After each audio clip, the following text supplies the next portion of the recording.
morning, everyone.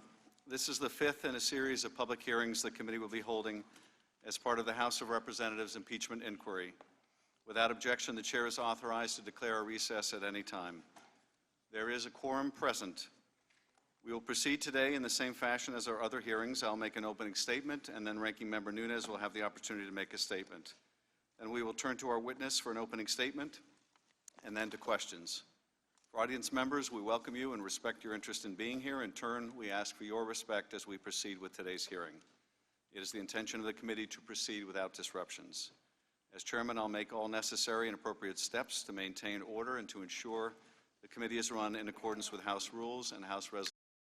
Objection, the chair is authorized to declare a recess at any time. There is a quorum present. We will proceed today in the same fashion as our other hearings. I'll make an opening statement, and then Ranking Member Nunes will have the opportunity to make a statement. Then we will turn to our witness for an opening statement, and then to questions. For audience members, we welcome you and respect your interest in being here. In turn, we ask for your respect as we proceed with today's hearing. It is the intention of the committee to proceed without disruptions. As chairman, I'll make all necessary and appropriate steps to maintain order and to ensure the committee is run in accordance with House rules and House Resolution 660. With that, I now recognize myself to give an opening statement in the impeachment inquiry into Donald J. Trump, the 45th President of the United States. This morning, we will hear from Gordon Sondland, the American Ambassador to the European Union. We are here today as part of the House of Representatives impeachment inquiry because President Donald Trump sought to condition military aid to Ukraine and an Oval Office meeting with the new Ukrainian President, Volodymyr Zelensky, in exchange for politically motivated investigations that Trump believed would help his re-election campaign. The first investigation was of a discredited conspiracy theory that Ukraine, not Russia, was responsible for interfering in the 2016 election. The second investigation that Trump demanded was into a political rival that he apparently feared most, Joe Biden. Trump sought to weaken Biden and to refute the fact that his own election campaign in 2016 had been helped by a Russian hacking and dumping operation and Russian social media campaign directed by Vladimir Putin to help Trump. Trump's scheme undermined military and diplomatic support for a key ally and undercut U.S. anti-corruption efforts in Ukraine. Trump put his personal and political interests above those of the United States. As Ambassador Sunland would later tell career Foreign Service officer David Holmes immediately after speaking to the President, Trump did not give an expletive about Ukraine. He cares about big stuff that benefits him, like the Biden investigations that Rudy Giuliani was pushing. Ambassador Sondland was a skilled deal maker, but in trying to satisfy a directive from the President, found himself increasingly embroiled in an effort to press the new Ukrainian president that deviated sharply from the norm in both terms of policy and process. In February, Ambassador Sondland traveled to Ukraine on his first official trip to that country. While in Kyiv, he met with then U.S. Ambassador to Ukraine, Marie Ivanovich, and found her to be an excellent diplomat with a deep command of Ukrainian internal dynamics. On April 21st, Zelensky was elected president of Ukraine and spoke to President Trump, who congratulated him and said he would look into attending Zelensky's inauguration, but pledged to send someone at a very, very high level. Between the time of that call and the inaugural on May 20, Trump's attitude towards Ukraine hardened. On May 13th, the President ordered Vice President Mike Pence not to attend Zelensky's inauguration, opting instead to dispatch the self-dubbed Three Amigos, Energy Secretary Rick Perry, Ambassador Sunland, and Ambassador Kurt Volker, the Special Representative for Ukraine negotiations. After returning from the inauguration, members of the U.S. delegation briefed President Trump on their encouraging first interactions with the new Ukrainian administration. They urged the President to meet with Zelensky, but the President's reaction was decidedly hostile. The President's order was clear, however: talk with Rudy. During this meeting, Ambassador Sunland first became aware of what Giuliani and the President were really interested in. This whole thing was sort of a continuum, he testified at his deposition, starting at the May 23rd meeting, ending up at the end of the line when the transcript of the call came out.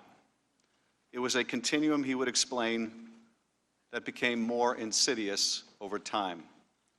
The three amigos were disappointed with Trump's directive to engage Giuliani, but vowed to press ahead. Ambassador Sondland testified, "We could abandon the goal of a White House meeting for President Zelensky, which the group deemed crucial for U.S.-Ukrainian relations, or we could do as President Trump directed and talk to Mr. Giuliani to address the President's concerns. We chose the latter path." In the coming weeks, Ambassador Sunland got more clearly involved in Ukraine policymaking, starting with the June 4 U.S. mission to the EU Independence Day event in Brussels 1 month early. Secretary Perry, Ulbricht Brechtbull, and the State Department counselor, and Sunland met with President Zelensky, whom Sunland had invited personally on the margins of the event.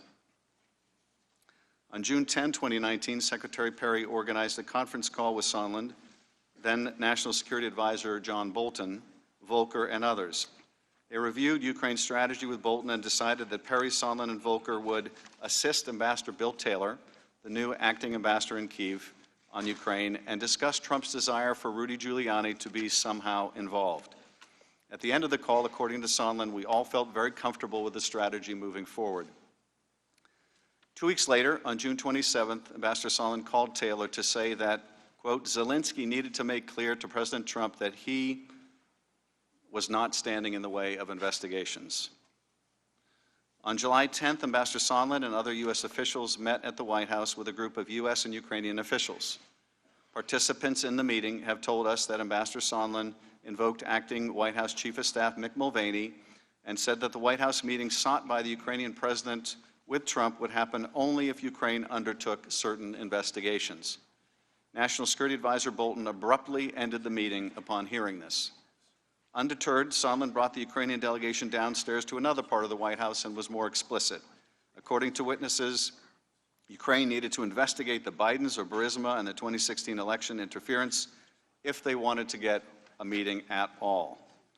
Following this meeting in July, Bolton said that he would not be part of whatever drug deal Sunland and Mulvaney are cooking up on this. Sunland continued to press for a meeting, but he and others were willing to settle for a phone call as an intermediate step. On July 21, Taylor texted Sunland that, quote, President Zelensky is sensitive about Ukraine being taken seriously, not merely as an instrument of Washington domestic re-election politics. Sunland responded, absolutely, but we need to get the conversation started and the relationship built irrespective of the pretext, so that Zelensky and Trump could meet and all of this will be fixed. On July 25th, the day of the Trump-Zelensky call, Volker had lunch in Kyiv with a senior aide to Ukrainian President Zelensky and later texted the aide to say that he had heard from the White House, assuming President Z convinces Trump he will investigate, get to the bottom of what happened in 2016, we will nail down date for a visit to Washington. Good luck. Ambassador Sondland spoke to President Trump a few minutes before the call was placed, but was not on the call. During that now infamous phone call with Zelensky, Trump responded to the Ukrainian expression of appreciation for U.S. defense support and request to buy more Javelin anti-tank missiles by saying, I would like you to do us a favor, though. Trump asked Zelensky to investigate the discredited 2016 conspiracy theory and, even more ominously, look into the Bidens.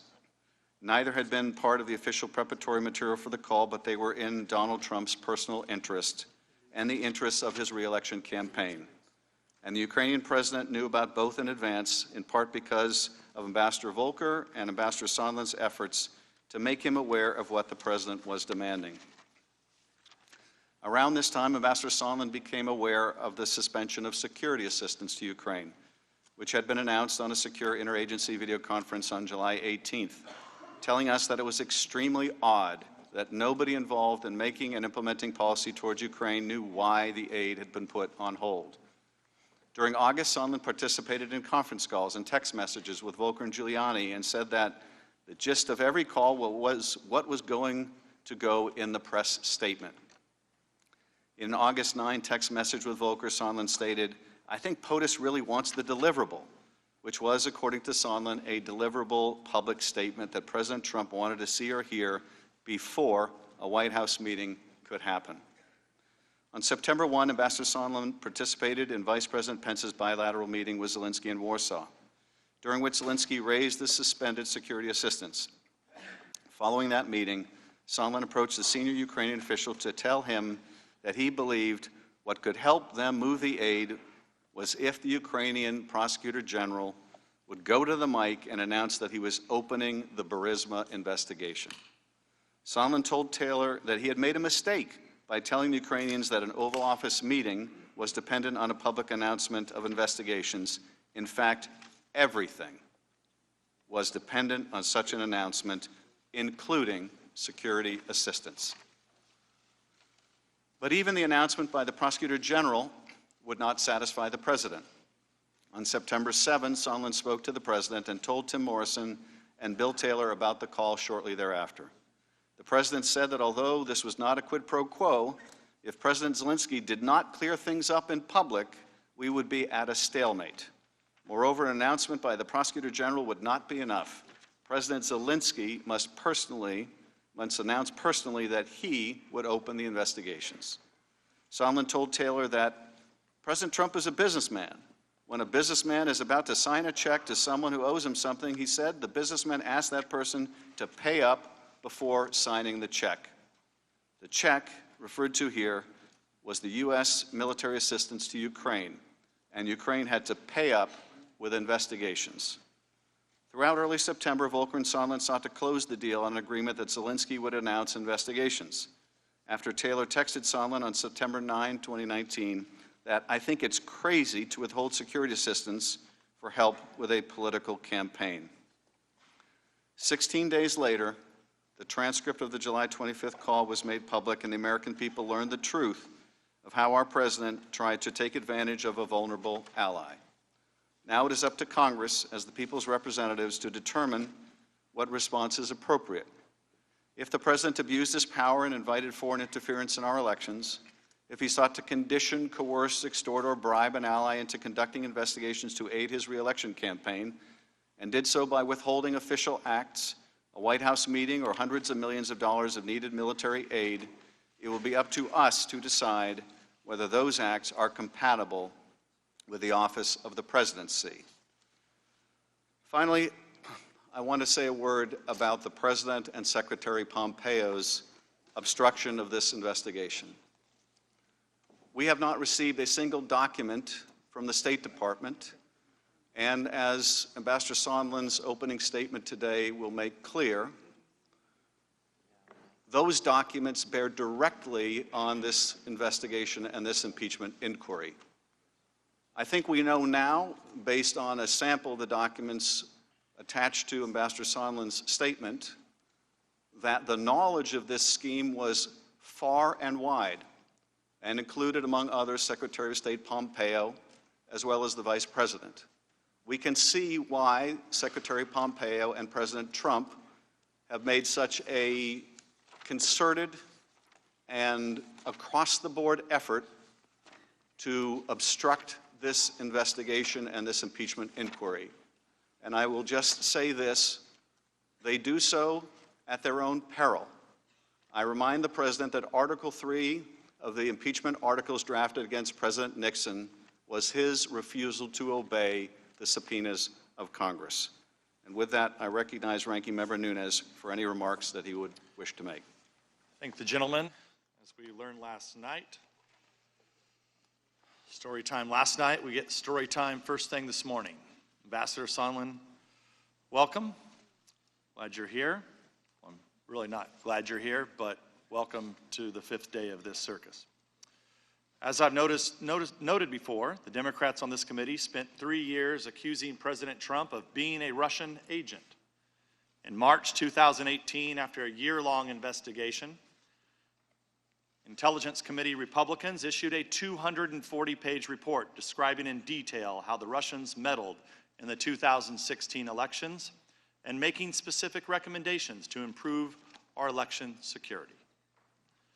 Denouncing the report as a whitewash and accusing Republicans of subverting the investigation, the Democrats issued their own report, focusing on their now debunked conspiracy theory that the Trump campaign colluded with Russia to hack the elections.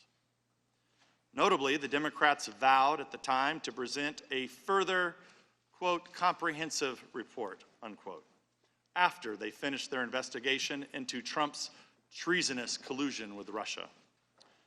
For some completely inexplicable reason, after the implosion of their Russia hoax, the Democrats failed to issue that comprehensive report. We're still waiting.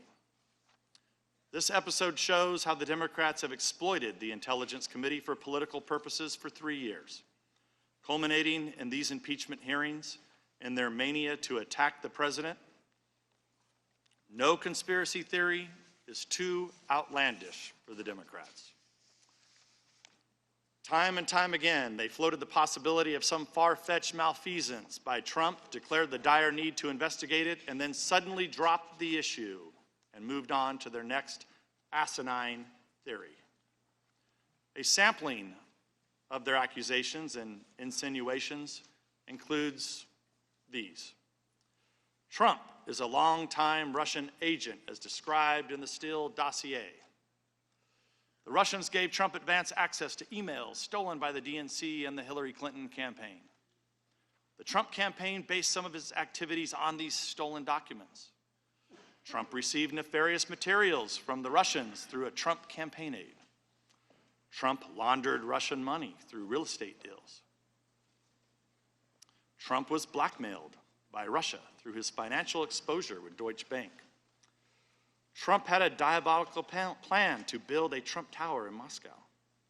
Trump changed the Republican National Committee platform to hurt Ukraine and benefit Russia.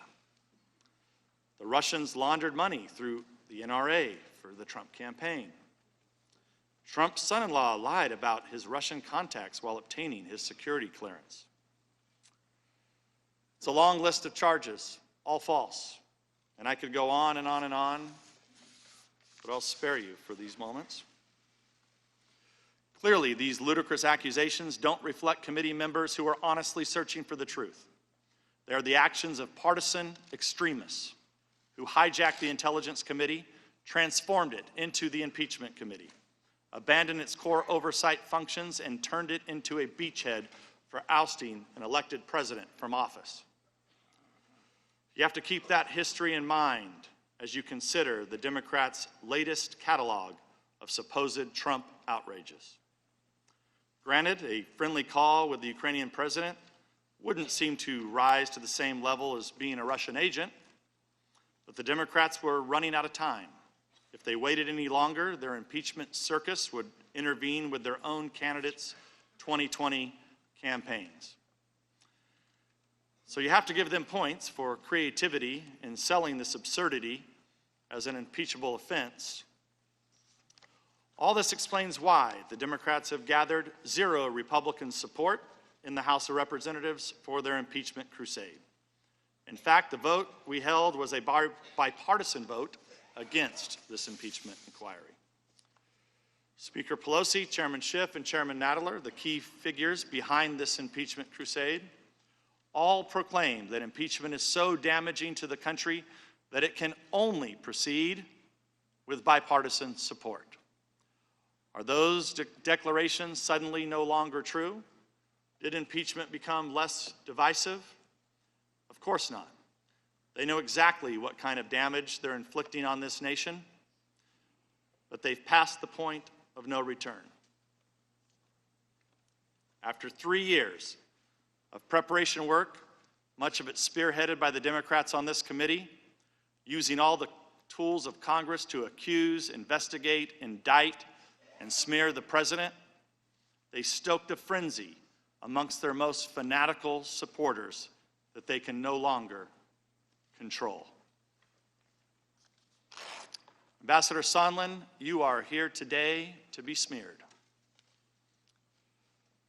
But you'll make it through it, and I appreciate your service to this country, and I'm sorry that you've had to go through this. In closing, the Democrats have zeroed in on an anonymous whistleblower complaint that was cooked up in cooperation with the Democrats on this very committee. They lied to the American people about that cooperation and refused to let us question the whistleblower to discover the truth. Meanwhile, the Democrats lash out against anyone who questions or casts doubt on this spectacle. When Ukrainian President Zelensky denies anything improper happened on the phone call, the Democrats say that he's a liar. When journalists report on Ukraine election meddling and Hunter Biden's position on the board of corrupt Ukrainian companies, the Democrats label them conspiracy theorists. When the Democrats can't get any traction for their allegations of quid pro quo, they move the goalposts and accuse the president of extortion, then bribery, and at last resort, obstruction of justice. The American people sent us to Washington to solve problems, not to wage scorched earth political warfare against the other party.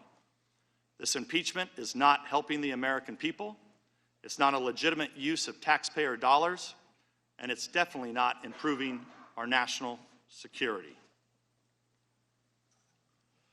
Finally, the Democrats' fake outrage that President Trump used his own channel to communicate with Ukraine. I'll remind my friends on the other side of the aisle that our first president, George Washington, directed his own diplomatic channels to secure a treaty with Great Britain. If my Democratic colleagues were around in 1794, they'd probably want to impeach him too. Mr. Chairman, this morning we have transmitted to you a letter exercising our rights under HRS 660 to subpoena documents and witnesses. We take this step because you have failed to ensure fairness and objectivity in this inquiry.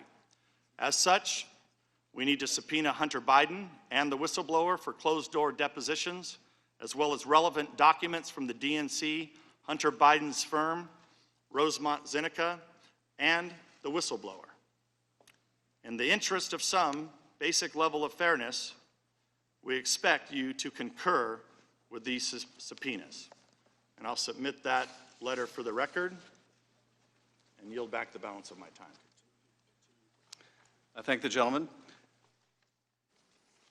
We are joined this afternoon by Ambassador Gordon Sondland. This morning. It was a long day yesterday. Gordon Sondland is the U.S. representative to the European Union with the rank of ambassador.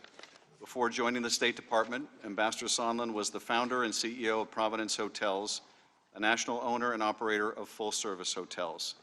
Also prior to his government service, Ambassador Sondland was engaged in charitable enterprises. Two final points before our witness is sworn. First, witness depositions as part of this inquiry were unclassified in nature, and all open hearings will also be held at the unclassified level. Any information that may touch on classified information will be addressed separately. Second, Congress will not tolerate any reprisal, threat of reprisal, or attempt to retaliate against any U.S. government official for testifying before Congress, including you or any of your colleagues.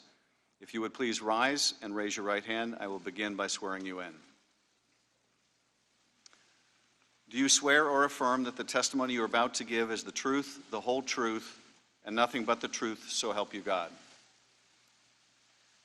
Let the record show the witness has answered in the affirmative. Thank you, and please be seated. The microphone is sensitive, so please speak directly into it. Without objection, your written statement will be made part of the record, and with that, Ambassador Sondland, you are now recognized for your opening statement. Thank you, Mr. Chairman, and thank you, Ranking Member Nunes. I appreciate the opportunity to speak again to the members of this committee. First, let me offer my thanks to the men and women of the U.S. Department of State who have committed their professional lives to support the foreign policy work of the United States. In particular, I want to thank my staff at the U.S. Mission to the European Union. Your integrity, dedication, and hard work, often performed without public acclaim or recognition, serve as a shining example of true public service, and I am personally grateful to work beside you each and every day. It is my honor to serve as the U.S. Ambassador to the European Union. The U.S. mission to the EU is the direct link between the United States and the European Union and its members, America's longest-standing allies and one of the largest economic blocs in the world. Every day, I work to support a strong, united, and peaceful Europe. Strengthening our ties with Europe serves both American and European goals as we together promote political stability and economic prosperity around the world.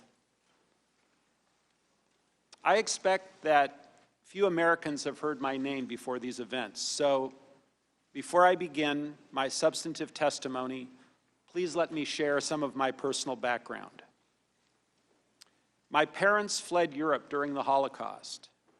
Escaping the atrocities of that time, my parents left Germany for Uruguay and then, in 1953, emigrated to Seattle, Washington, where I was born and raised. Like so many immigrants, my family was eager for freedom and hungry for opportunity. They raised my sister and me to be humble, hardworking, and patriotic, and I am forever grateful for the sacrifices they made on our behalf. Public service has always been important to me. As a lifelong Republican, I have contributed to initiatives of both Republican and Democratic administrations. In 2003, I served as a member of the transition team for Oregon Democratic Governor Ted Kulongoski. Governor Kulongoski also appointed me to serve on various statewide boards. In 2007, President George W. Bush appointed me as a member of the Commission on White House Fellows. I worked with President Bush on charitable events for his foundation's military service initiative, and I also worked briefly with former Vice President Joe Biden's office in connection with the Vice President's nationwide anti-cancer initiative at a local Northwest hospital. And of course, the highest honor in my public life came when President Trump asked me to serve as the United States Ambassador to the European Union. The Senate confirmed me as an ambassador on a bipartisan voice vote, and I assumed the role in Brussels on July 9th, 2018. Although today is my first public testimony on the Ukraine matters, this is not my first time cooperating with this committee. As you know, I've already provided 10 hours of deposition testimony, and I did so despite directives from the White House and the State Department that I refuse to appear, as many others have done. I agreed to testify because I respect the gravity of the moment, and I believe I have an obligation to account fully for my role in these events. But I also must acknowledge that this process has been challenging, and in many respects, less than fair.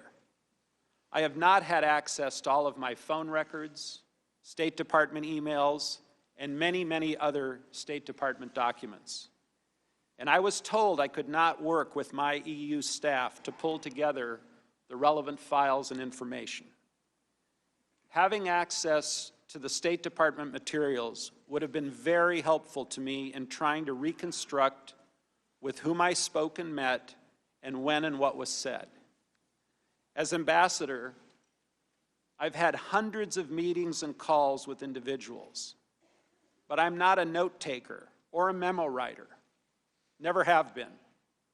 My job requires that I speak with heads of state, senior government officials, members of the cabinet, the president, almost each and every day. Talking with foreign leaders might be memorable to some people, but this is my job. I do it all the time. My lawyers and I have made multiple requests to the State Department and the White House for these materials. Yet these materials were not provided to me, and they have also refused to share these materials with this committee. These documents are not classified, and in fairness, should have been made available. In the absence of these materials, my memory, admittedly, has not been perfect, and I have no doubt that a more fair, open, and orderly process of allowing me to read the State Department records and other materials would have made this process far more transparent. I don't intend to repeat my prior opening statement or attempt to summarize 10 hours of previous deposition testimony. However, a few critical points have been obscured by noise over the last few days and weeks, and I'm worried that the bigger picture is being ignored. So let me make a few key points. First, Secretary Perry, Ambassador Volker, and I worked with Mr. Rudy Giuliani on Ukraine matters at the express direction of the President of the United States. We did not want to work with Mr. Giuliani. Simply put, we were playing the hand we were dealt.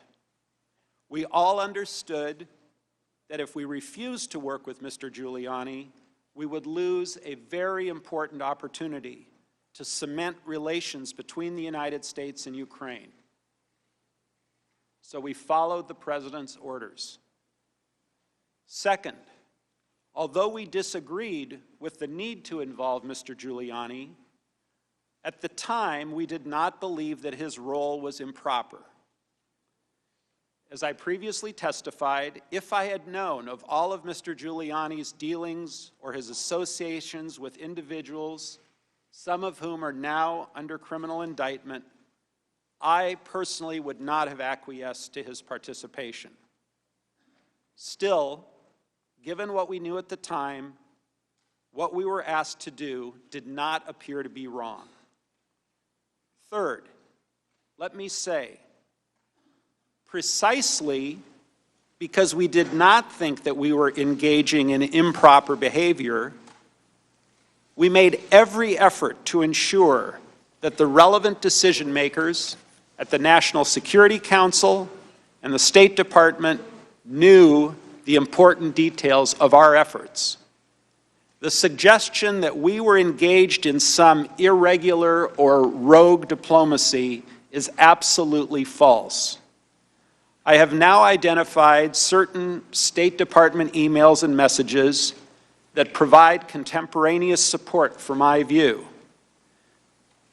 These emails show that the leadership of the State Department, the National Security Council, and the White House were all informed about the Ukraine efforts from May 23, 2019 until the security aid was released on September 11, 2019. I will quote from some of those messages with you shortly.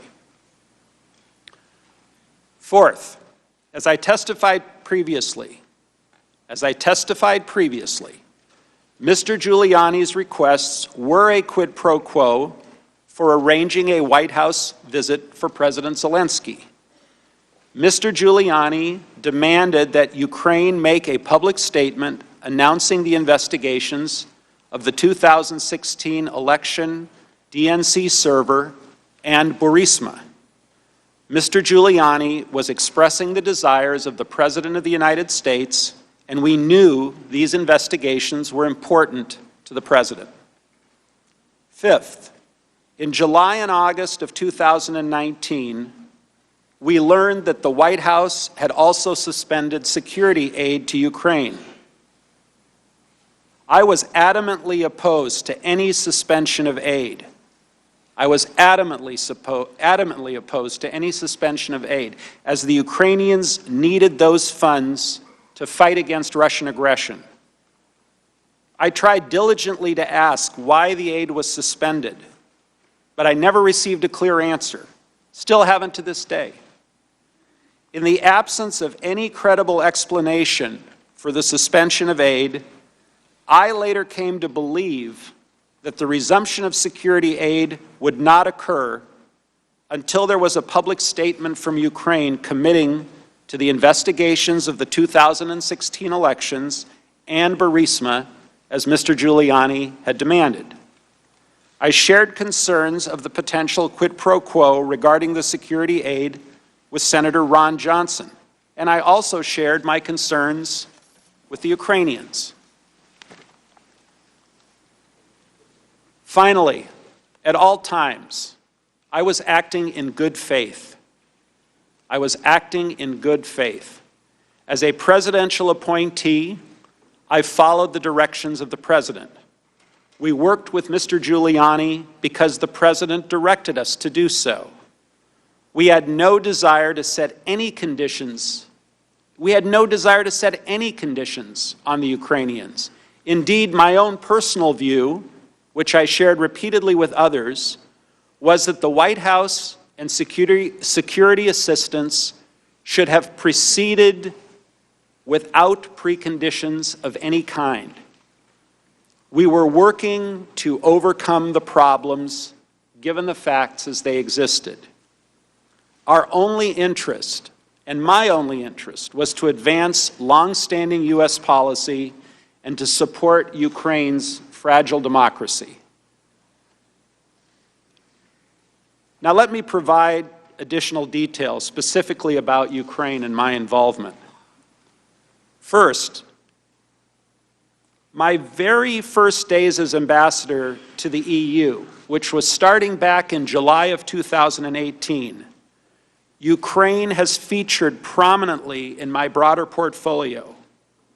Ukraine's political and economic development are critical to the long-standing and long-lasting stability of Europe. Moreover, the conflict in eastern Ukraine and Crimea remains one of the most significant security crises for Europe and the United States. Our efforts to counterbalance an aggressive Russia depend in substantial part on a strong Ukraine. On April 21st, 2019, Vladimir Zelensky was elected president of Ukraine in an historic election. With the express support of Secretary Pompeo, I attended President Zelensky's inauguration on May 20th as part of the U.S. delegation, which was led by Energy Secretary Rick Perry. The U.S. delegation also included Senator Johnson, Ukraine Special Envoy Volker, and Lieutenant Colonel Alex Vindman of the National Security Council. My attendance at President Zelensky's inauguration was not my first involvement with Ukraine. As I testified previously, just 4 days after assuming my post as ambassador in July of 2018, I received an official delegation from the government of then Ukraine President Petro Poroshenko. The meeting took place at the U.S. mission in Brussels and was prearranged by my career EU mission staff. And I've had several meetings since then in Brussels. Later, in February of 2019, I worked well with U.S. Ambassador Marie Yovanovitch in making my first official visit to Ukraine for a U.S. Navy visit to the strategic Black Sea port of Odessa. And the reason I raise these prior Ukraine activities, the meetings in Brussels, my visit to Odessa, is to emphasize that Ukraine has been a part of my portfolio from my very first days as the U.S. ambassador. Any claim that I somehow muscled my way into the Ukraine relationship is simply false. During the Zelensky inauguration on May 20th, the U.S. delegation developed a very positive view of the Ukraine government. We were impressed by President Zelensky's desire to promote a stronger relationship with the United States. We admired his commitment to reform, and we were excited about the possibility of Ukraine making the changes necessary to support a greater Western economic investment. And we were excited that Ukraine might, after years and years of lip service, finally get serious about addressing its own well-known corruption problems. With that enthusiasm, we returned to the White House on May 23rd to brief President Trump.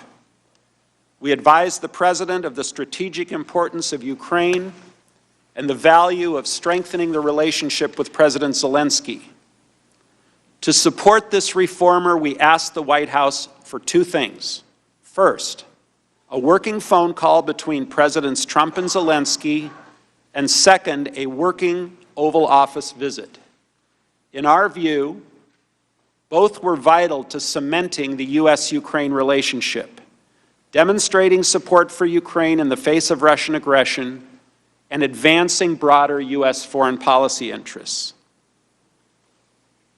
Unfortunately, President Trump was skeptical. He expressed concerns that the Ukrainian government was not serious about reform, and he even mentioned that Ukraine tried to take him down in the last election.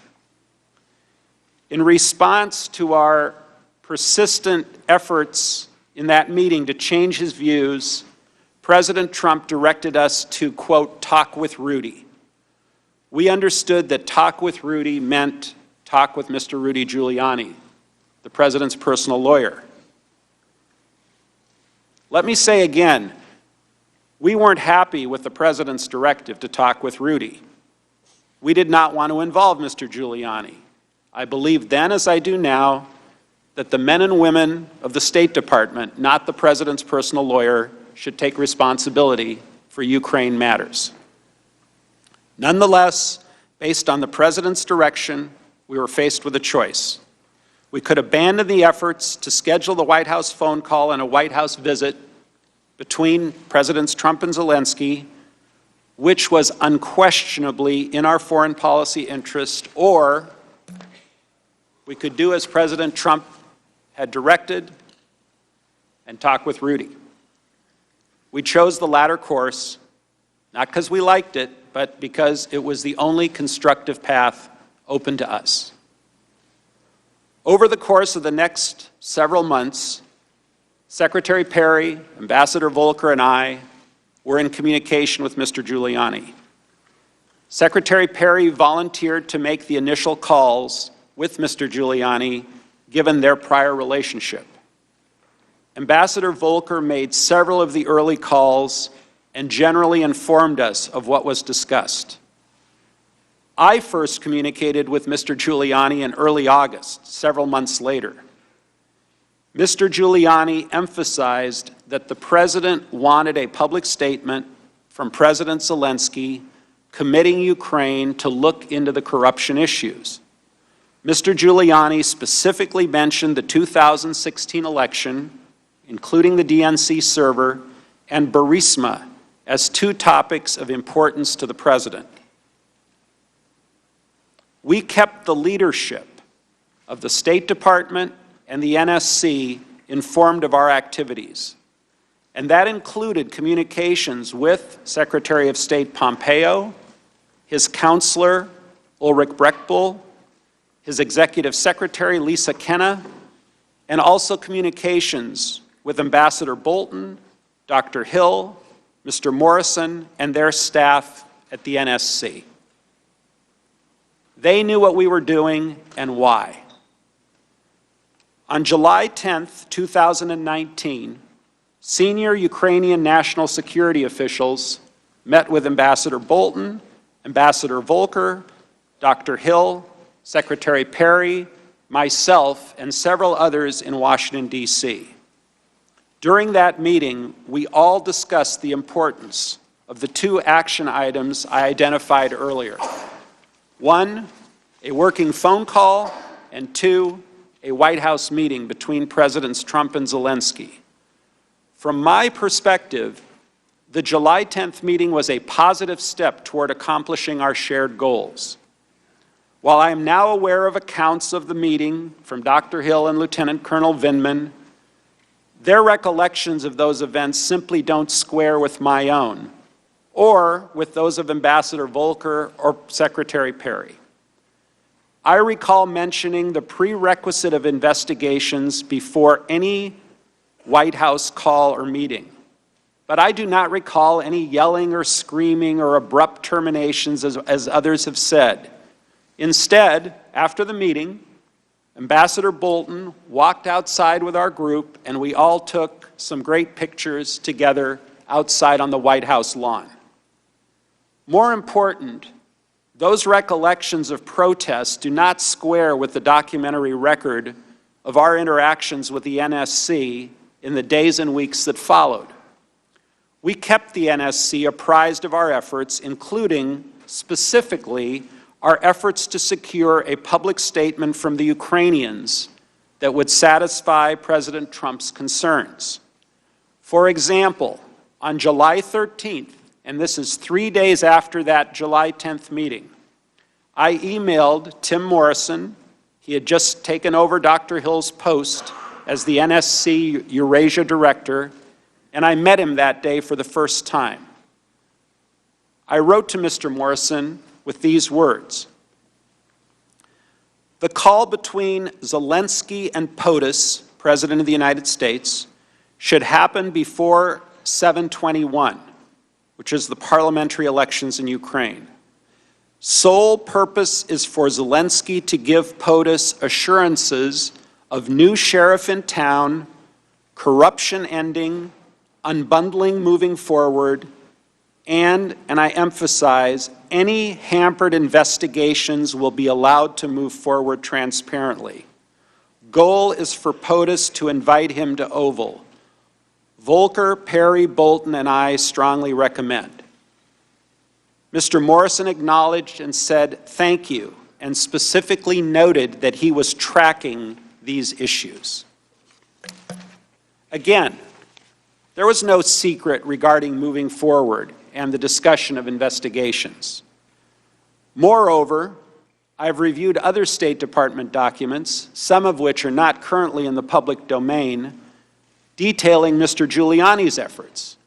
For example, on July 10th, the very same day that Ambassador Volker, Secretary Perry, and I were meeting with the Ukraine officials in Washington, Ambassador Taylor received a communication that Mr. Giuliani was still talking with Ukrainian prosecutor Yuri Lutsenko. In WhatsApp messages with Ambassador Volker and I, Ambassador Taylor wrote to us as follows: "Just had a meeting with Andrei and Vadim," referring to Ukraine Foreign Minister Vadim Prystaiko. Taylor said the Ukrainians were, quote, "very concerned about what Lutsenko told them, that according to RG," meaning Rudy Giuliani, "the Zelensky-POTUS meeting will not happen." Volker responded, "Good grief, please tell Vadim to let the official U.S. government representatives speak for the U.S. Lutsenko has his own self-interest here." Taylor confirmed that he had communicated that message to the Ukrainians, and he added, "I briefed Ulrich this afternoon on this," referring to State Department Counselor Ulrich Brechtbull. Again, everyone's in the loop. 3 things are critical about this WhatsApp exchange. First, while the Ukrainians were in Washington at the White House, Mr. Giuliani was communicating with the Ukrainians without our knowledge. Ambassador Taylor, Ambassador Volker, and I were all surprised by this. Second, Mr. Giuliani was communicating with the reportedly corrupt Ukrainian prosecutor Lutsenko and discussing whether a Zelensky-Trump meeting was going to happen, again without our knowledge. And third, with this alarming news, Ambassador Taylor briefed Ulrich Brechtbull, who is the counselor to Secretary of State Pompeo. And even as late as September 24th of this year, Secretary Pompeo was directing Kurt Volker to speak with Mr. Giuliani. In a WhatsApp message, Kurt Volker told me in part, "Spoke with Rudy per guidance from S." S is the State Department's official designator for the Secretary. "Spoke with Rudy per guidance from S." Look, we tried our best to fix the problem while keeping the State Department and the NSC closely apprised of the challenges we faced. On July 25th, Presidents Trump and Zelensky had their official call. I was not on the call, and I don't think I was invited to be on the call. In fact, I first read the transcript on September 25th, the day it was publicly released. All I had heard at that time was that the call had gone well. Looking back, I find it very odd, that neither I, nor Ambassador Taylor, nor Ambassador Volker ever received a detailed readout of that call with the Biden references. Now, there are people who say they had concerns about the call, but no one shared any concerns about the call with me at the time, which frankly would have been very helpful to know. On July 26th, Ambassador Taylor, Ambassador Volker, and I were all in Kiev to meet with President Zelensky. The timing of that trip, immediately after the call between Presidents Trump and Zelensky, was entirely coincidental. The Kiev meetings had been scheduled well before the date that the White House finally fixed the call. During our Kiev meeting, I do not recall President Zelensky discussing the substance of his July 25th call with President Trump, nor did he discuss any request to investigate Vice President Biden, which we all later learned was discussed on the July 25th call. And this is consistent with the reported comments from Ambassadors Volker and Taylor. After the Zelensky meeting, I also met with Zelensky's senior aide, Andrei Yermak. I don't recall the specifics of our conversation, but I believe the issue of investigations was probably a part of that agenda or meeting. Also, on July 26th, shortly after our Kiev meetings, I spoke by phone with President Trump. The White House, which has finally shared certain call dates and times with my attorneys, confirms this. The call lasted 5 minutes. I remember I was at a restaurant in Kiev, and I have no reason to doubt that this conversation included the subject of investigations. Again, given Mr. Giuliani's demand that President Zelensky make a public statement about investigations, I knew that investigations were important to President Trump. We did not discuss any classified information. Other witnesses have recently shared their recollection of overhearing this call. For the most part, I have no reason to doubt their accounts. It's true that the President speaks loudly at times, and it's also true, I think we primarily discussed ASAP Rocky. It's true that the President likes to use colorful language. Anyone who has met with him at any reasonable amount of time knows this. While I cannot remember the precise details, again, the White House has not allowed me to see any readouts of that call, and the July 26th call did not strike me as significant at the time. Actually, I would have been more surprised if President Trump had not mentioned investigations, particularly given what we were hearing from Mr. Giuliani about the President's concerns. However, I have no recollection of discussing Vice President Biden or his son on that call or after the call ended. I know that members of this committee frequently frame these complicated issues in the form of a simple question: was there a quid pro quo? As I testified previously, with regard to the requested White House call and the White House meeting, the answer is yes.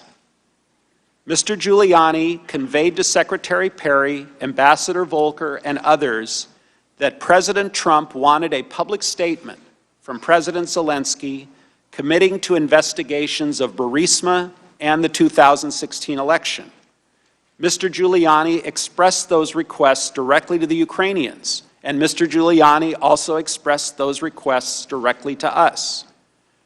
We all understood that these prerequisites for the White House call and the White House meeting reflected President Trump's desires and requirements. Within my State Department emails, there is a July 19th email. This email was sent to Secretary Pompeo, Secretary Perry, Brian McCormick, who is Secretary Perry's chief of staff at the time, Ms. Kenna, who is the acting who is the Executive Secretariat for Secretary Pompeo, Chief of Staff Mulvaney, and Mr. Mulvaney's senior advisor, Rob Blair. A lot of senior officials. A lot of senior officials. Here is my exact quote from that email. I talked to Zelensky just now. He is prepared to receive POTUS's call. We'll assure him that he intends to run a fully transparent investigation and will turn over every stone. He would greatly appreciate a call prior to Sunday so that he can put out some media about a friendly and productive call, no details, prior to Ukraine election on Sunday. Chief of Staff Mulvaney responded, I asked the NSC to set it up for tomorrow. Everyone was in the loop. It was no secret. Everyone was informed via email on July 19th, days before the presidential call. As I communicated to the team, I told President Zelensky in advance that assurances to run a fully transparent investigation and turn over every stone were necessary in his call with President Trump. On July 19th, in a WhatsApp message between Ambassador Taylor, Ambassador Volker, and me, Ambassador Volker stated, had breakfast with Rudy this morning. That's Ambassador Volker and Rudy Giuliani. Teeing up call with Yermak Monday. That's Senior Advisor Andrei Yermak. Must have helped. Most important is for Zelensky to say that he will help investigation and address any specific personnel issues, if there are any. On August 10th, the next day, Mr. Yermak texted me, once we have a date, which is a date for the White House meeting, we will call for a press briefing announcing upcoming visit and outlining vision for the reboot of the U.S.-Ukraine relationship, including, among other things, Burisma and election meddling in investigations. This is from Mr. Yermak to me. The following day, August 11th, and this is critical, I sent an email to Counselor Breckbull and Lisa Kenna. Lisa Kenna was frequently used as the pathway to Secretary Pompeo, as sometimes he preferred to receive his emails through her. She would print them out and put them in front of him. With the subject Ukraine, I wrote, Mike, referring to Mike Pompeo, Kurt and I negotiated a statement from Zelensky to be delivered for our review in a day or two. The contents will hopefully make the boss happy enough, the boss being the president, to authorize an invitation. Zelensky plans to have a big press conference on the openness subject, including specifics next week, all of which referred to the 2016 and the Burisma. Ms. Kenna replied, Gordon, I'll pass to the secretary. Thank you. Again, everyone was in the loop. Curiously, and this was very interesting to me, on August 26th, shortly before his visit to Kiev, Ambassador Bolton's office requested Mr. Giuliani's contact information from me. I sent Ambassador Bolton the information directly. They requested Mr. Giuliani's contact information on August 26th. I was first informed that the White House was withholding security aid to Ukraine during conversations with Ambassador Taylor on July 18th, 2019. However, as I testified before, I was never able to obtain a clear answer regarding the specific reason for the hold, whether it was bureaucratic in nature, which often happens, or reflected some other concern in the interagency process. I never participated in any of the subsequent DOD or DOS review meetings that others have described, so I can't speak to what was discussed in those meetings. Nonetheless, before the September 1st Warsaw meeting, the Ukrainians had become aware that security funds had yet to be dispersed. In the absence of any credible explanation for the hold, I came to the conclusion that the aid, like the White House visit, was jeopardized. In preparation for the September 1 Warsaw meeting, I asked Secretary Pompeo whether a face-to-face conversation between Trump and Zelensky would help to break the logjam. And this was when President Trump was still intending to travel to Warsaw.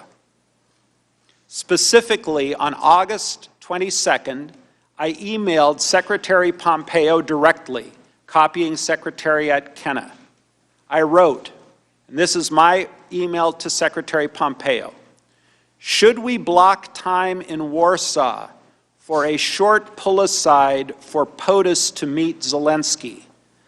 I would ask Zelensky to look him in the eye and tell him that once Ukraine's new justice folks are in place in mid-September, that Zelensky should be able to move forward publicly and with confidence on those issues of importance to POTUS in the U.S. Hopefully that will help break the logjam. The Secretary replied, yes.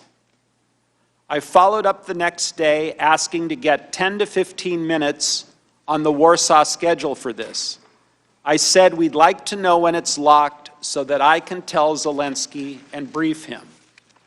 Executive Secretary Kenna replied, I will try for sure.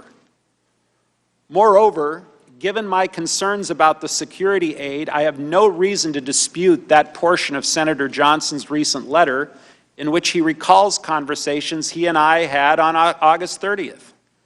By the end of August, my belief was that if Ukraine did something to demonstrate a serious intention to fight corruption, and specifically addressing Burisma and the 2016, then the hold on military aid would be lifted.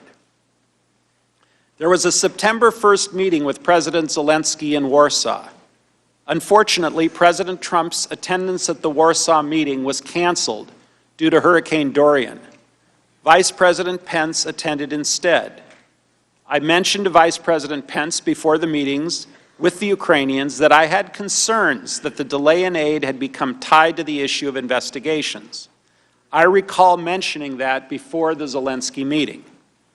During the actual meeting, President Zelensky raised the issue of security assistance directly with Vice President Pence, and the Vice President said that he would speak to President Trump about it. Based on my previous communication with Secretary Pompeo, I felt comfortable sharing my concerns with Mr. Yermak. It was a very, very brief pull-aside conversation that happened within a few seconds. I told Mr. Yermak that I believed that the resumption of U.S. aid would likely not occur until Ukraine took some kind of action on the public statement that we had been discussing for many weeks. As my other State Department colleagues have testified, this security aid was critical to Ukraine's defense and should not have been delayed. I expressed this view to many during this period, but my goal at the time was to do what was necessary to get the aid released, to break the logjam. I believe that the public statement we had been discussing for weeks was essential to advancing that goal. You know, I really regret that the Ukrainians were placed in that predicament, but I do not regret doing what I could to try to break the logjam and to solve the problem. I mentioned at the outset that throughout these events, we kept State Department leadership and others apprised of what we were doing. State Department was fully supportive of our engagement in Ukraine efforts and was aware that a commitment to investigations was among the issues we were pursuing. To provide just two examples, on June 5th, The day after the U.S.-EU mission hosted our Independence Day, we did it a month early, Acting Assistant Secretary Phil Reeker sent an email to me, to Secretary Perry, and to others, forwarding some positive media coverage of President Zelensky's attendance at our event. Mr. Reeker wrote, and I quote, "This headline underscores the importance and timeliness of Zelensky's visit to Brussels and the critical, perhaps historic role of the dinner and engagement Gordon coordinated. Thank you for your participation and dedication to this effort." Months later, on September 3rd, I sent Secretary Pompeo an email to express my appreciation for his joining a series of meetings in Brussels following the Warsaw trip. I wrote, "Mike, thanks for schlepping to Europe. I think it was really important and the chemistry seems promising. Really appreciate it." Secretary Pompeo replied the next day on Wednesday, September 4th, quote, "All good. You're doing great work. Keep banging away." State Department leadership expressed total support for our efforts to engage the new Ukrainian administration. Look, I've never doubted the strategic value of strengthening our alliance with Ukraine. And at all times, our efforts were in good faith and fully transparent to those tasked with overseeing them. Our efforts were reported and approved, and not once do I recall encountering an objection. It remains an honor to serve the people of the United States as their United States ambassador to the European Union. I look forward to answering the committee's questions. Thank you. We will now proceed to the first round of questions. As detailed in the memo provided to committee members, there will be 45 minutes of questions conducted by the chairman or majority counsel, followed by 45 minutes for the ranking member or minority counsel. Following that, unless I specify additional equal time for extended questioning, we will proceed under the 5-minute rule, and every member will have the chance to ask questions. I recognize myself or majority counsel for the first round of questions. Mr. Sunland, there's a lot of new material in your opening statement for us to get through, but I want to start with a few top-line questions before passing it over to Mr. Goldman. In your deposition, you testified that you found yourself on a continuum that became more insidious over time. Can you describe what you mean by this continuum of insidiousness? Well, Mr. Chairman, when we left the Oval Office, I believe on May 23rd, the request was very generic for an investigation of corruption in a very vanilla sense and dealing with some of the oligarch problems in Ukraine, which were long-standing problems.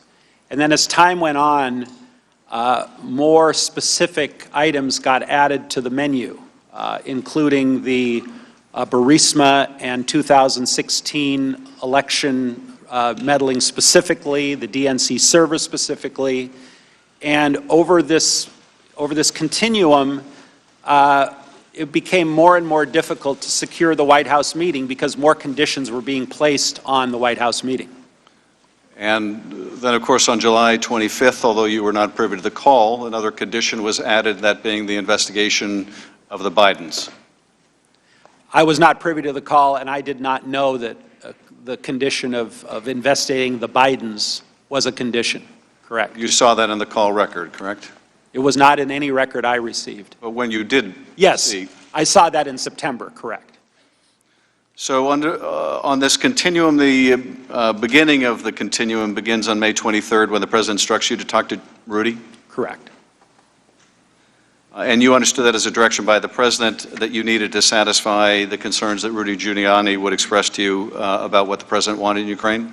Not to me, to the entire group, Volker, Perry, and myself. Correct. Now, in your opening statement, you confirm that there was a quid pro quo between the White House meeting and the investigations into Burisma and the 2016 election that Giuliani was publicly promoting. Is that right? Correct. And in fact, you say that other senior officials in the State Department and the Chiefs of Staff's office, including Mick Mulvaney, Secretary Pompeo, were aware of this quid pro quo, that in order to get the White House meeting, there were going to have to be these investigations the President wanted. Correct. And those, again, are investigations into 2016 and Burisma / the Bidens. 2016 Burisma, the Bidens did not come up. But you would ultimately learn that Burisma meant the Bidens when you saw the call record, correct? Of course, today I know exactly what it means. I didn't know at the time.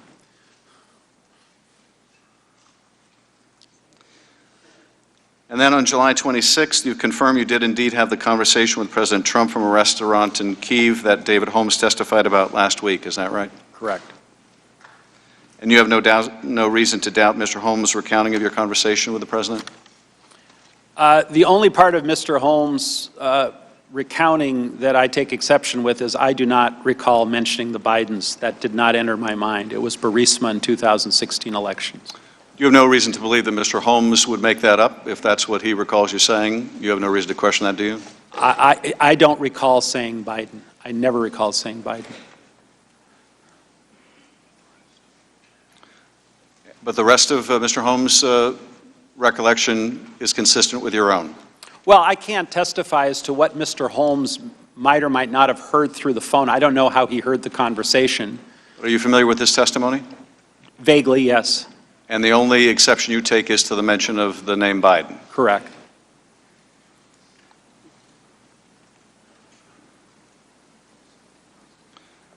And I think you said in your testimony this morning that not only is it correct that the President brought up with you investigations on the phone the day after the July 25th call, but you would have been surprised had he not brought that up. Is that right?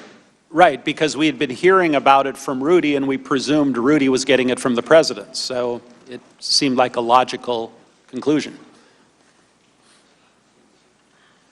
Mr. Holmes also testified that you told him President Trump doesn't care about Ukraine. He only cares about big stuff that relates to him personally. I take it from your comment you don't dispute that part of the conversation.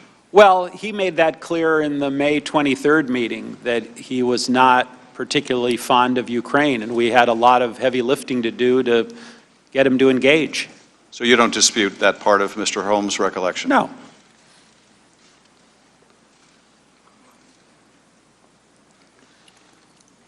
In August, when you worked with Rudy Giuliani and a top Ukrainian aide to draft a public statement for President Zelensky to issue that includes the announcement of investigations into Burisma, you understood that was required by President Trump before he would grant a White House meeting to President Zelensky?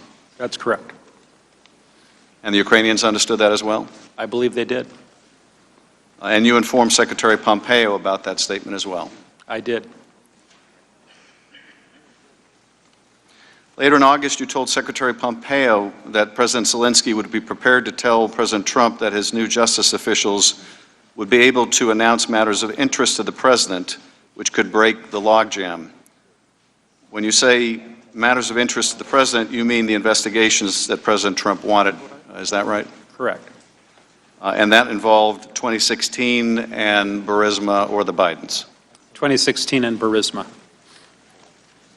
And when you're talking here about breaking the logjam, you're talking about the logjam over the security assistance, correct?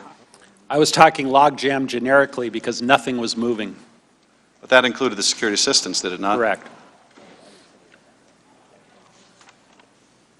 And based on the context of that email, this was not the first time you had discussed these investigations with Secretary Pompeo, was it? No. He was aware of the connections that you were making between the investigations and the White House meeting and security assistance? Yes. Did he ever take issue with you and say, no, that connection is not there or you're wrong? Not that I recall.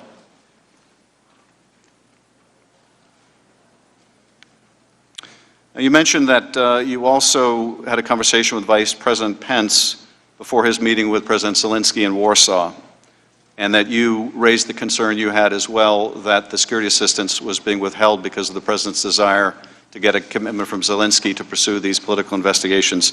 What did you say to the Vice President? I was in a briefing with several people, and I just spoke up and I said, it appears that everything is stalled until this statement gets made, something that words to that effect, and that's what I believe to be the case based on, the work that the three of us had been doing, Volker, Perry, and myself, and the Vice President nodded like, he heard what I said, and that was pretty much it, as I recall. And you understood that the Ukrainians were going to raise the security assistance with the Vice President at this meeting? I didn't know what they were going to raise, but they in fact did raise it, Mr. Chairman. Well, it was public by that point that there was a hold on the security assistance, correct? Yeah, but I didn't know what they were going to raise. I didn't get a pre-brief from the Ukrainians. Well, you knew, certainly they were concerned about the hold on the security assistance, right? They were concerned, obviously. And you wanted to help prepare the Vice President for the meeting by letting him know what you thought was responsible for the hold on the security assistance. That's fair. Do you recall anything else the Vice President said other than nodding his head when you made him aware of this fact? No, I don't have a readout of that meeting, so I can't remember anything else. And it was immediately after this meeting between the Vice President and Zelensky that you went to speak with Yermak, and you told him similarly that in order to release the military assistance, they were going to have to publicly announce these investigations. Yeah, much has been made of that meeting, and it really wasn't a meeting. What happened was everyone got up after the bilateral meeting between President Zelensky and Vice President Pence, and people do what they normally do. They get up, they mill around, they shake hands, and I don't know if I came over to Yermak or he came over to me, but he said, what's going on here? And I said, I don't know. It might all be tied together now. I have no idea. I was presuming that it was, but it was a very short conversation. Well, in that short conversation, as you would later relay to Mr. Morrison and Ambassador Taylor, you informed Mr. Yermak that they would need to announce these investigations in order to get the aid, did you not? Well, Mr. Yermak was already working on those or on the statement about the investigations. And you confirmed for him that he needed to get it done if they were going to get the military aid? I likely did.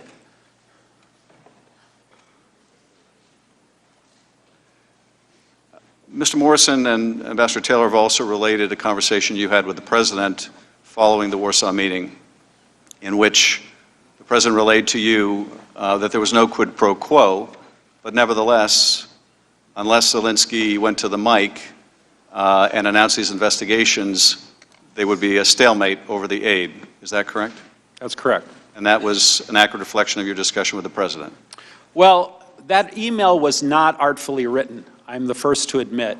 What I was trying to convey to Ambassador Taylor after his frantic emails to me and to others about the security assistance, which, by the way, I agreed with him. I thought it was a very bad idea to hold that money. I finally called the President. I believe it was on the 9th of September. I can't find the records, and they won't provide them to me. But I believe I just asked him an open-ended question, Mr. Chairman. What do you want from Ukraine? I keep hearing all these different ideas and theories and this and that. What do you want? And it was a very short, abrupt conversation. He was not in a good mood. And he just said, I want nothing. I want nothing. I want no quid pro quo. Tell Zelensky to do the right thing. Something to that effect. So I typed out a text to Ambassador Taylor, and my reason for telling him this was not to defend what the President was saying, not to opine on whether the President was being truthful or untruthful, but simply to relay, I've gone as far as I can go. This is the final word that I heard from the President of the United States. If you're still concerned, you, Ambassador Taylor, are still concerned, please get a hold of the Secretary. Maybe he can help. I'm not asking about your text message. I'm asking about your conversations with Mr. Morrison and Ambassador Taylor after you spoke with the President, either in that call or in a different call. I'm confused, Mr. Chairman. Which conversations with Mr. Morrison and Mr. Taylor? Well, Mr. Morrison testified that you related a conversation you had with the President in which the President told you no quid pro quo, but President Zelensky must go to a microphone and announce these investigations, and that he should want to. Similarly, you told Ambassador Taylor that while the President said no quid pro quo, unless Zelensky announced these investigations, they would be at a stalemate, presumably a stalemate over the military assistance. Do you have any reason to question those conversations that Mr. Morrison and Ambassador Taylor took notes about? Well, I think it's tied to my text, Mr. Chairman, because in my text, I think I said something to the effect that he wants Zelensky to do what he ran on, I believe, is transparency, et cetera, which was my clumsy way of saying he wanted these announcements to be made. Again, Ambassador, I'm not asking about your text message. I'm asking about what you relayed to Ambassador Taylor and Mr. Morrison about your conversation with the President. Do you have any reason to question their recollection of what you told them? All I can say is that I expressed what I told, or what the President told me in that text. And if I had relayed anything other than what was in that text, I don't recall. You don't recall? I don't recall. You have no reason to question Ambassador Taylor or Mr. Morrison of what they wrote in their notes about your conversation with them? Could you kindly repeat what they wrote? I'll have Mr. Goldman go through that with you. That'd be great. But let me get to the top line here, Ambassador Sondland. Okay. You've testified that the White House meeting that President Zelensky desperately wanted, and that was very important to President Zelensky, was it not? Absolutely. You've testified that that meeting was conditioned, was a quid pro quo for what the President wanted, these two investigations. Is that right? Correct. And that everybody knew it? Correct. Now, that White House meeting was going to be an official meeting between the two presidents, correct? Presumably. It would be an Oval Office meeting, hopefully? A working meeting, yes. Working meeting, so an official act, Yeah. correct? And in order to perform that official act, Donald Trump wanted these two investigations that would help his reelection campaign, correct? I can't characterize why he wanted them. All I can tell you is this is what we heard from Mr. Giuliani. But he had to get those two investigations if that official act was going to take place, correct? He had to announce the investigations. He didn't actually have to do them, as I understood it. Okay. President Zelensky had to announce the two investigations the President wanted, make a public announcement, correct? Correct. And those were of great value to the President. He was quite insistent upon them, and his attorney was insistent upon them? I don't want to characterize whether they are value or not value. Again, through Mr. Giuliani, we were led to believe that that's what he wanted. Well, and you said that Mr. Giuliani was acting at the President's demand, correct? Right. When the President says, talk to my personal lawyer, Mr. Giuliani, we followed his direction. And so that official act of that meeting was being conditioned on the performance of these things the President wanted, as expressed both directly and through his lawyer, Rudy Giuliani, correct? As expressed through Rudy Giuliani, correct. And you've also testified that your understanding, it became your clear understanding, that the military assistance was also being withheld pending Zelensky announcing these investigations, correct? That was my presumption, my personal presumption based on the facts at the time. Nothing was moving. And in fact, you had a discussion, communication with the Secretary of State in which you said that logjam over aid could be lifted if Zelensky announced these investigations, right? I don't recall saying the logjam over aid. I recall saying the logjam. I don't know that. That's what you meant, right, Ambassador?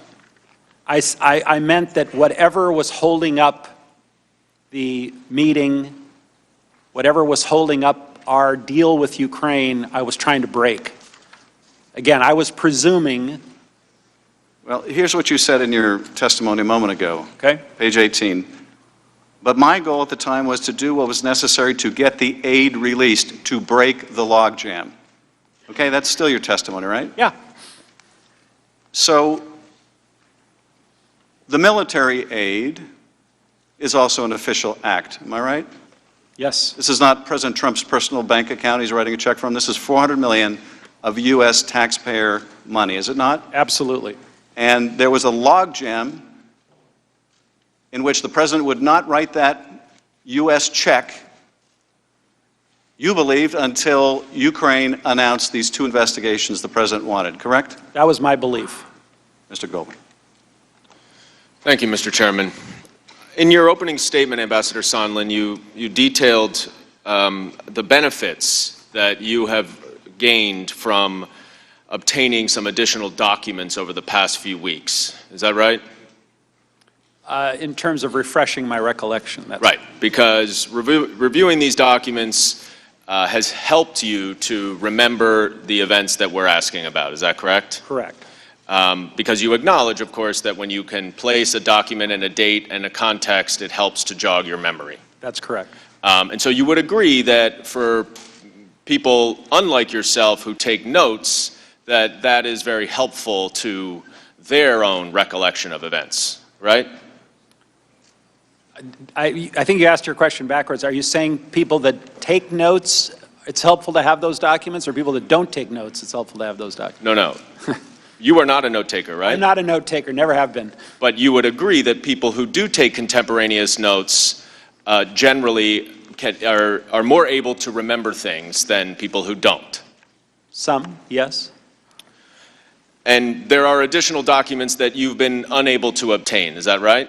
That's correct. And I think you even said in your opening statement that the State Department prevented you and your staff from trying to gather more documents, is that correct? Certain documents, yes. Which documents? Documents that I didn't have immediate access to. And who at the State Department prevented you from doing that? You'll have to ask my counsel. He was dealing with them. But certainly based on the additional memory that you have gained over the past few weeks from reading the testimony of others based on their notes and reviewing your own documents, you have remembered a lot more than you did when you were deposed. Is that right? That's correct. And one of the things that you now remember is the discussion that you had with President Trump on July 26th in that restaurant in Kiev, right? Yeah, what triggered my memory was someone's reference to ASAP Rocky, which was, I believe, the primary purpose of the phone call. Certainly. So that's one way memory works, isn't it? And you were sitting in a restaurant with David Holmes in Kiev, right, having lunch? I think I took the whole team out to lunch after the meeting, yeah. And it was a meeting, a one-on-one meeting you had with Andrei Yermak? Again, trying to reconstruct a very busy day without the benefit, but if someone said I had a meeting and I went to the meeting, then I'm not going to dispute that. And particularly if that person took notes at that meeting? Correct. Or sat outside the door when you didn't let them in? I have no control over who goes into a meeting in Ukraine. That was the Ukrainians that didn't let them in. And you had also met with President Zelensky, among others, that day, is that right? That's correct. And you called President Trump from your cell phone from the restaurant, is that right? That's right. And this was not a secure line, was it? No, it was an open line. Did you worry that a foreign government may be listening to your phone call with the President of the United States? Well, I have unclassified conversations all the time from landlines that are unsecured and cell phones. If the topic is not classified, and it's up to the President to decide what's classified and what's not classified, and we were having, he was aware that it was an open line as well. And you don't recall the specifics of holding your phone outside, far away from your ear, as Mr. Holmes testified, but you have no reason to question his recollection of that, do you? I mean, it seems a little strange I would hold my phone here. I probably had my phone close to my ear, and he claims to have overheard part of the conversation, and I'm not going to dispute what he did or didn't hear. Well, he also testified that you confirmed to President Trump that you were in Ukraine at the time, and that President Zelensky, quote, loves your ass, unquote. Do you recall saying that? Yeah, it sounds like something I would say. That's how President Trump and I communicate, a lot of four-letter words. In this case, three-letter. Holmes then said that he heard President Trump ask, quote, is he, meaning Zelensky, going to do the investigation? To which you replied, he's going to do it. And then you added that President Zelensky will do anything that you, meaning President Trump, ask him to. Do you recall that? I probably said something to that effect because I remember the meeting, President Zelensky was very solicitous is not a good word. He was just very willing to work with the United States and was being very amicable. And so putting it in Trump speak by saying he loves your ass, he'll do whatever you want, meant that he would really work with us on a whole host of issues. He was not only willing, he was very eager, right? That's fair. Because Ukraine depends on the United States as its most significant ally. Isn't that correct? One of its most, absolutely. So, just so we understand, you were in Kiev the day after President Trump spoke to President Zelensky on the phone, and you now know from reading the call record that in that phone call he requested a favor for President Zelensky to do investigations related to the Bidens and the 2016 election, right? I do now know that, yes. And you met with President Zelensky and his aides on the day after that phone call. And then you had a conversation with President Trump from your cell phone, from a restaurant terrace, and he asked you whether President Zelensky will do the investigations. And you responded that he's going to do them, or it, and that President Zelensky will do anything you ask him to do.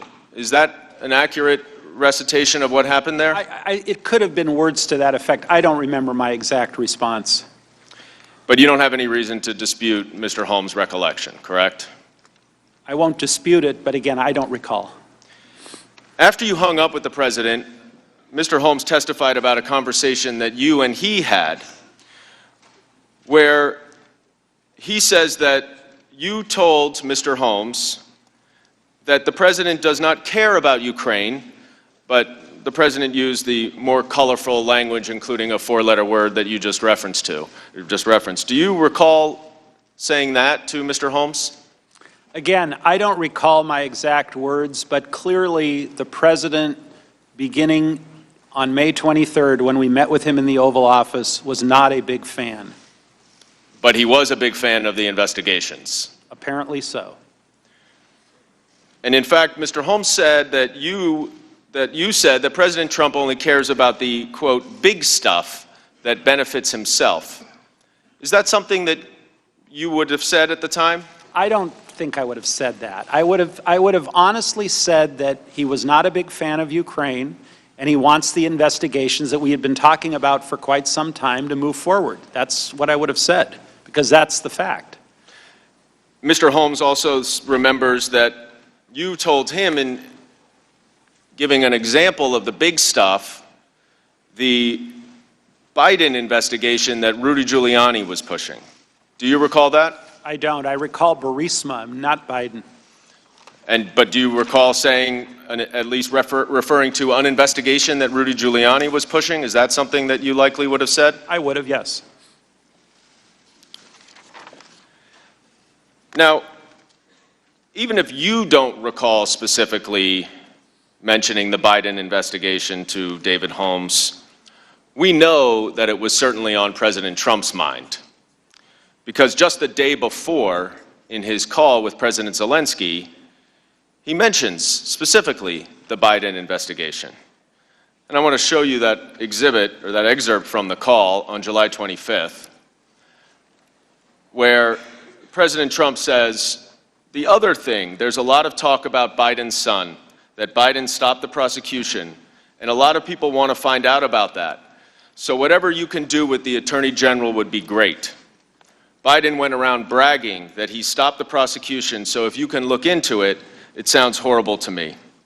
President Zelensky then responds with a reference to the company that he's referring to, and two witnesses yesterday said that when President Zelensky actually said the company, he said Burisma. So you would agree that regardless of whether you knew about the connection to the Bidens, at the very least that you now know that that's what President Trump wanted at the time through the Burisma investigation. I now know it all, of course. And at this time you were aware of the president's desire, along with Rudy Giuliani, to do these investigations, including the 2016 election interference investigation. Is that right? That's correct. And you said President Trump had directed you to talk, you and a couple the others, to talk to Rudy Giuliani at the Oval Office on May 23rd. Is that right? If we wanted to get anything done with Ukraine, it was apparent to us we needed to talk to Rudy. Right. You understood that Mr. Giuliani spoke for the president, correct? That's correct. And in fact, President Trump also made that clear to President Zelensky. In that same July 25th phone call, he said, Mr. Giuliani is a highly respected man. He was the mayor of New York City, a great mayor, and I would like him to call you. I will ask him to call you along with the Attorney General. Rudy very much knows what's happening, and he is a very capable guy. And after this, President Trump then mentions Mr. Giuliani twice more in that call. Now, from Mr. Giuliani, by this point, you understood that in order to get that White House meeting that you wanted President Zelensky to have, and that President Zelensky desperately wanted to have, that Ukraine would have to initiate these two investigations. Is that right? Well, they would have to announce that they were going to do it. Right, because Giuliani and President Trump didn't actually care if they did them, right? I never heard, Mr. Goldman, anyone say that the investigations had to start or had to be completed. The only thing I heard from Mr. Giuliani or otherwise was that they had to be announced in some form, and that form kept changing. Announced publicly? Announced publicly. And you, of course, recognize that there would be political benefits to a public announcement as opposed to a private confirmation, right? Well, the way it was expressed to me was that the Ukrainians had a long history of committing to things privately and then never following through. So President Trump presumably, again, communicated through Mr. Giuliani, wanted the Ukrainians on record publicly that they were going to do these investigations. That's the reason that was given to me. But you never heard anyone say that they really wanted them to do the investigations, just that they wanted to announce them. I didn't hear either way. Now, your July 26th call with the president was not the only time that you spoke to the president surrounding that Ukraine trip, was it? I believe I spoke to him before his call. And that would be on July 25th, the day before. Yeah, I think I was flying to Ukraine, and I spoke with him, if I recall correctly, just before I got on the plane. So that's 2 private telephone calls with President Trump in the span of 2 days. Is that right? Correct. You had direct access then to President Trump, correct? I had occasional access when he chose to take my call. Sometimes he would, sometimes he wouldn't. Well, he certainly took your call twice as it related to Ukraine on these 2 days, is that right? He did. Now, the morning of July 25th, you texted Ambassador Volker, and we could bring up the next text exchange, at 7:54 a.m., and you said, call ASAP. Ambassador Volker did not respond to you for another hour and a half, and he said, hi, Gordon, got your message, had a great lunch with Yermak, and then passed your message to him. He will see you tomorrow. Think everything in place.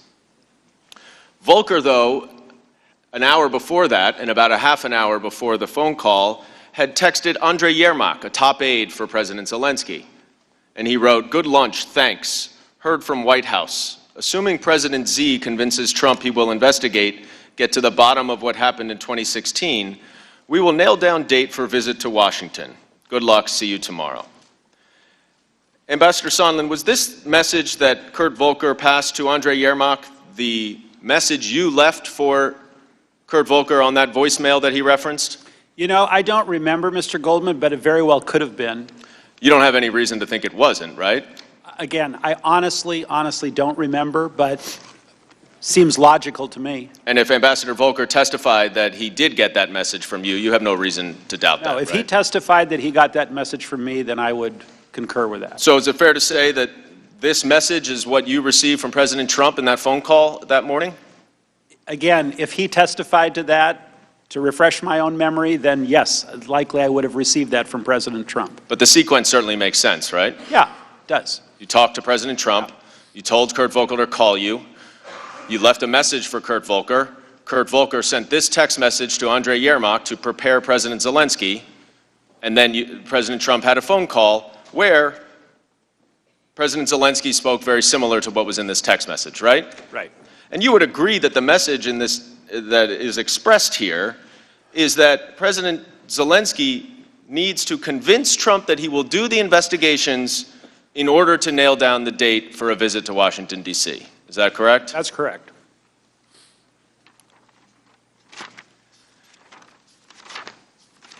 Now, I'm going to move ahead in time to the end of August and early September when you came to believe, I believe as you testified, that it wasn't just the White House meeting that was contingent on the announcement of these investigations that the president wanted, but security assistance as well. You testified that in the absence of any credible explanation for the hold on security assistance, you came to the conclusion that, like the White House visit, the aid was conditioned on the investigations that President Trump wanted. Is that what you said in your opening statement? It is. So let me break this down with you. By this time, you and many top officials knew that that coveted White House meeting for President Zelensky was conditioned on these investigations, right? The announcement of the investigations, correct. Thank you. And that includes Secretary Pompeo, right? Many people, And, well, Secretary Pompeo yes, and Acting Chief of Staff Mulvaney. yes, And you testified that this was a quid pro quo. Is that right? I did. And you, at this point, by the end of August, knew that the aid had been held up for at least 6 weeks. Is that correct? I believe I found out through Ambassador Taylor that the aid had been held up around July 18th is when I heard originally. And even though you searched for reasons, you were never given a credible explanation. Is that right? That's right. And no one you spoke to thought that the aid should be held, to your knowledge. Is that right? I never heard anyone advocate for holding the aid. And now, by this point, at the end of August, it went public and the Ukrainians knew about it, right? I believe there was some press reports, presuming or who knows, but I think at that point it became sort of common knowledge that everything might be tied together. And in fact, President Zelensky brought it up at that September 1st meeting with Vice President Pence that you were at, right? I don't know if he brought it up specifically, but asked where the aid was, I think was more, I think he sort of asked, again, very vague recollection, because I don't have a readout of the bilateral meeting, but why don't I have my check, essentially? And you understood the Ukrainians received no credible explanation. Is that right? I certainly couldn't give them one. So is this kind of a 2 + 2 = 4 conclusion that you reached? Pretty much. Is the only logical conclusion to you that, given all of these factors, that the aid was also a part of this quid pro quo? Yep. Now, I want to go back to that conversation that you had with Vice President Pence right before that meeting in Warsaw. And you indicated that you said to him that you were concerned that the delay in the aid was tied to the issue of investigations. Is that right? I don't know exactly what I said to him. This was a briefing attended by many people, and I was invited at the very last minute. I wasn't scheduled to be there. But I think I spoke up at some point late in the meeting and said, it looks like everything is being held up until these statements get made, and that's my, personal belief. And Vice President Pence just nodded his head? Again, I don't recall any exchange or where he asked me any questions. I think it was sort of a duly noted. Well, he didn't say, Gordon, what are you talking about? No, he did not. He didn't say, what investigations? He did not. Now, after this meeting, you discussed this pull-aside you had with Mr. Yermak, where you relayed your belief that they needed to announce these investigations prior to the aid being released. Is that right? I said I didn't know exactly why, but this could be a reason. And obviously, you had been speaking with Mr. Yermak for quite a while about a public announcement of these investigations, right? We had all been working toward that end, yes. And so you indicated to him that in addition to the White House meeting, security aid was now also involved in that. As I said it could have been involved, yes. Now, I'm going to show you another text exchange you had on September 1st. where Ambassador Taylor says to you, "Are we now saying that security assistance and White House meeting are conditioned on investigations?" And you respond, "Call me." Ambassador Taylor recalls that he did call you, and you did have a conversation.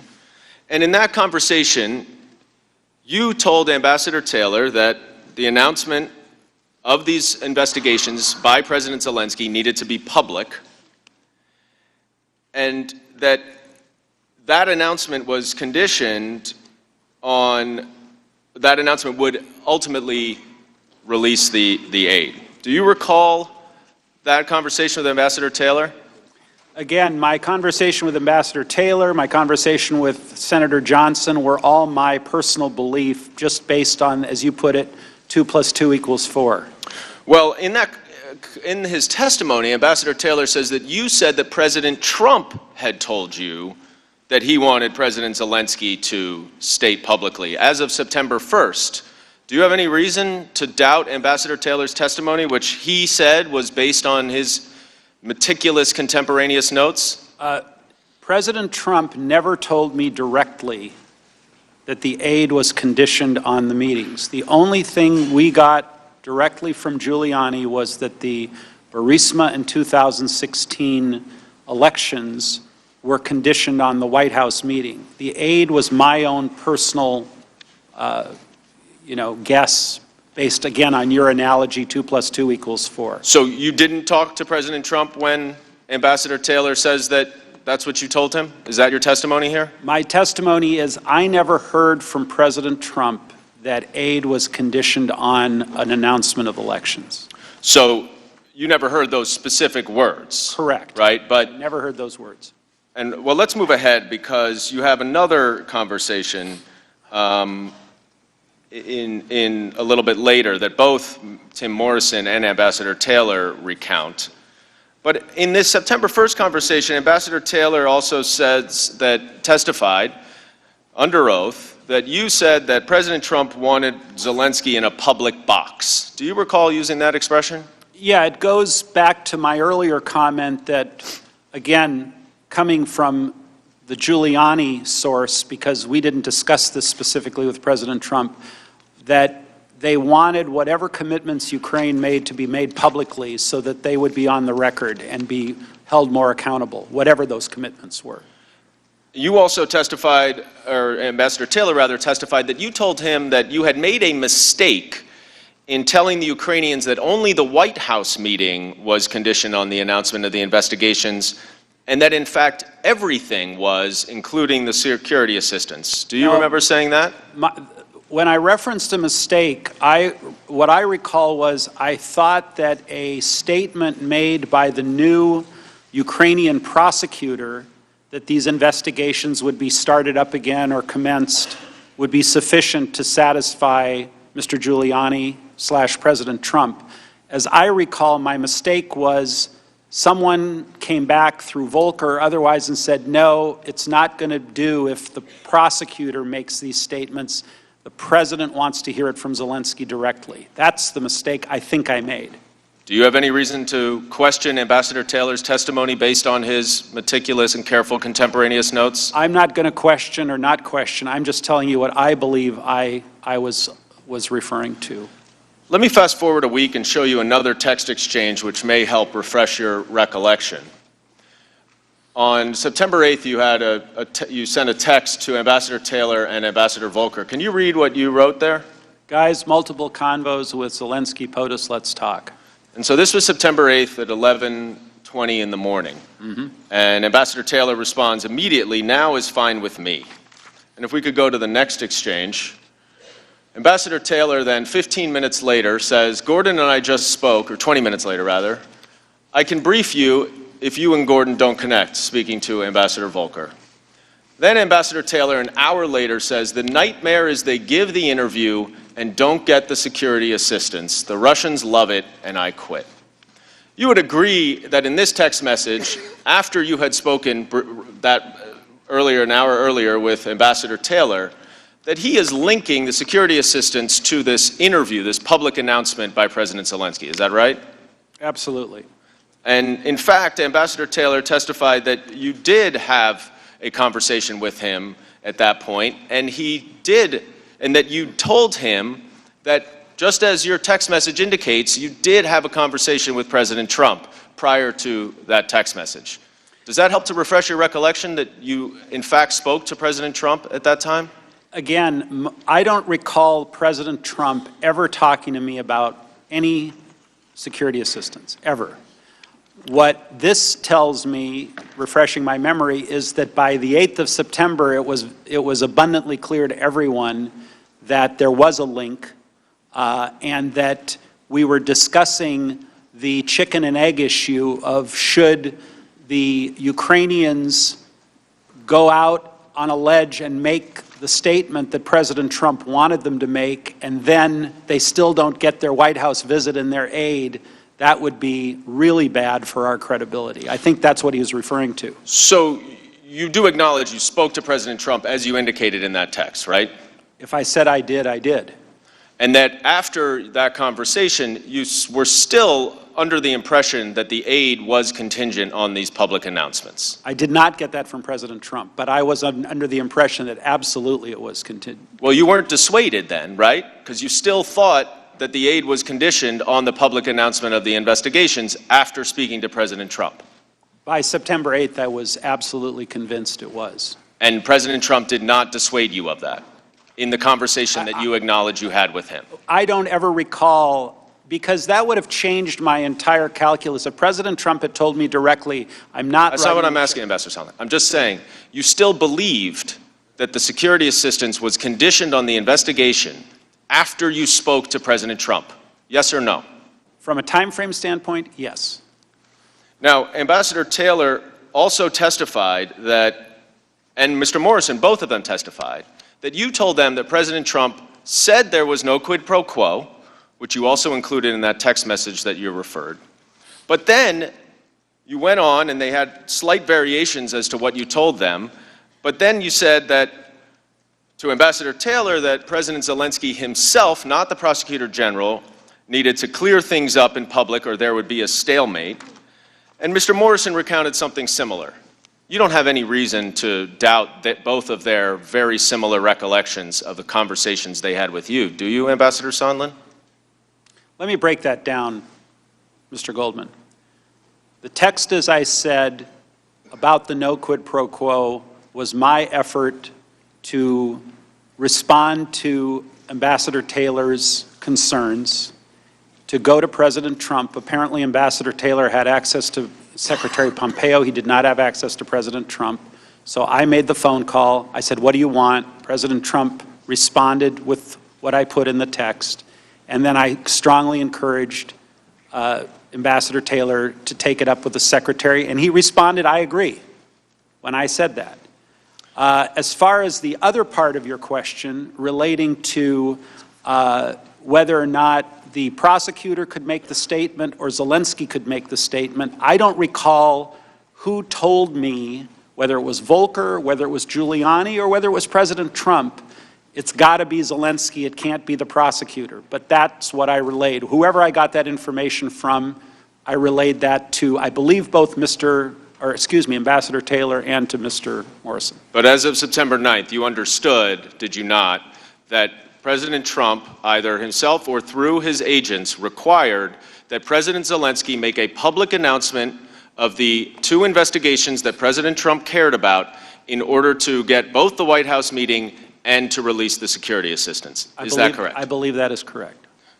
Mr. Chairman, I yield back. That concludes our 45 minutes. I now recognize Mr. Nunes. Oh, okay. Why don't we take a 5 or 10 minute break? Thank you.